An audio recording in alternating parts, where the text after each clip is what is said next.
मनोज जैन, डालीगंज, लखनऊ, उत्तर प्रदेश से महाराज जी के चरणों में बारंबार नमोस्तु निवेदित करते हुए अपना समीचीन प्रश्न रहे हैं कि महाराज जी, ऐसा सुना है कि सम्यक शिखर जी की एक बार वंदना करने से नरक तिर्यंच गति नहीं होती, क्या यह सच है? एवं शिखर जी की वंदना का क्या फल है? हमारे समीचीन विकल्प का सम्यक समाधान करने की अनुकंपा करें। नमोस्तु महाराज जी, नमोस्तु। भाव सहित वंदे जो कोई, ताकि नरक पशु गति नहीं हुई। यह जो लिखा है वास्तव में परम सत्य। जो भावों की विशुद्धि के साथ और विवेक पूर्वक सम्यक शिखर जी की यात्रा करता है, वह नियम से उन दुर्गतियों से बचता है। पर विशेष बात यहाँ ध्यान रखे कि भाव सहित वंदे जो कोई लिखा है, इसे याद रखने की, स्मरण में रखने की आवश्यक। बिना भावों के मात्र व्यापार के लिए या अन्य कार्यों के लिए वंदना करने वाले, मतलब ऊपर से नीचे, नीचे से ऊपर करने वाले सैकड़ों जीव वहाँ पर है। पर आवश्यकता नहीं है कि उनके लिए भी कोई ऐसा सातिशय पुण्य का आश्रयबंध वहाँ पर हो। पर सामान्य रूप से जो श्रावक श्रद्धापूर्वक, विवेकपूर्वक और विशुद्ध भावों के साथ शिखर जी की वंदना करता है, नियम से उसके दुर्गतियों में पहुंचना निषेधात्मक ही कहा है। मतलब उनको दुर्गति आने वाले समय में, आने वाली पर्याय में प्राप्त होना कतई संभव नहीं होता। और अगर उस सम्यक शिखर के वंदना का फल का दृष्टांत या फल के बारे में समझे तो इतने सारे आगम ग्रंथों में, पुराण ग्रंथों में सम्यक शिखर के वंदना का महात्म लिखा है। जैसे आचार्य भगवंत एक ग्रंथ लिखते हैं सम्यक शिखर महात्म।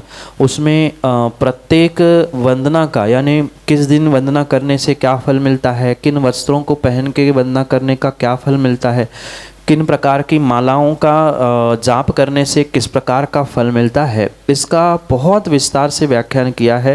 प्रत्येक श्रावक को श्रद्धापूर्वक सम्यक शिखर महात्म नाम के ग्रंथ को पढ़ना परम आवश्यक है। इतना ही नहीं, आचार्य भगवंत उस ग्रंथ में ये भी लिखते हैं कि जो जीव उस सम्यक शिखर की पर्वत और तलहटी पे, यानी जो मूल उसका स्थान है, उस स्थान पे जन्म लेता है, चाहे वह हिंसक प्राणी क्यों ना हो, तिर्यंच मनुष्य क्यों ना हो, पर वह कभी भी 48 भवों का उल्लंघन नहीं करता। अगर वास्तव में उसका जन्म उस भूमि, उस स्थान पर हुआ है तो उस भूमि का तो महात्म्य अचिंत्य है, शब्दों में कहा ही नहीं जा सकता। रही बात वंदना की, तो जैसे आपके भाव होंगे, यानी जैसे व्यक्ति के भाव होंगे, फल उसको वैसा ही मिलेगा। क्योंकि बहुत सारे आज जीव व्यापारों के लिए या अन्य कार्यों के लिए वहाँ घूमते हैं, रहते हैं, पर इसका मतलब ये नहीं है कि उनके लिए भी सातिशय पुण्य वहाँ प्राप्त हो रहा है। ये सोच समझकर जो अचिंत्य फल उसका आगम ग्रंथों में लिखा है उसे समझना होगा। जैसे एक एक टोंकों के दर्शन करने के हजारों करोड़ों उपवासों के फल आचार्य भगवंतों ने उसी सम्यक शिखर महात्म ग्रंथ में लिखे हैं।